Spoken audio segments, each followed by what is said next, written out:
ചെങ്കള ഊട്ടിയുടെ ഉള്ളിൽ കൂടെ മധുരമനോഹരമായ തണുപ്പിലൂടെ സായാഹ്ന സന്ധ്യയിലൂടെ ഞങ്ങളിങ്ങനെ നടക്കുകയാണ്. മന്ദം ക്യാരറ്റുകൾ, ബീറ്റ്റൂട്ട്, കാബേജ്, ഇതൊക്കെ ഒരു വൈബാണ്. ഇതൊക്കെ വൈബ് എന്ന് പറഞ്ഞാൽ വൈബാണ്. ഊട്ടിയുടെ ഉൾഭാഗങ്ങളിലൂടെ നടക്കണം. അല്ല ഈ ബൊട്ടാണിക് ഗാർഡനും ആ ലേക്കും അതും പൈൻ ഫോറസ്റ്റും പോയി കണ്ടിട്ടൊന്നും കാര്യമില്ല. ഇങ്ങനെയുള്ള സ്ഥലത്തേക്ക് വരണം. അതാണ് എൻജോയ് ചെയ്യാൻ പറ്റിയ സ്ഥലം. ആ കാണാനാണ് നമ്മുടെ റിസോർട്ട്.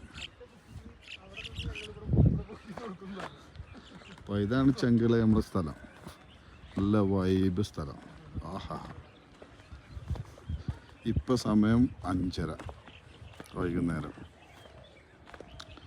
ഇങ്ങനെ ഈ ഗ്രാമങ്ങളിലൂടെ ഇങ്ങനെ നടക്കുമ്പോൾ അത് നല്ല കുളം കണ്ടില്ലേ, ക്യാരറ്റ് നട്ടിരിക്കുന്നത്. ആ ഊട്ടിയുടെ മനോഹാരിത കാണണമെങ്കിൽ ഒന്നുകൂടി രാത്രിയാണ്. ലൈറ്റുകളും കോടമഞ്ഞും.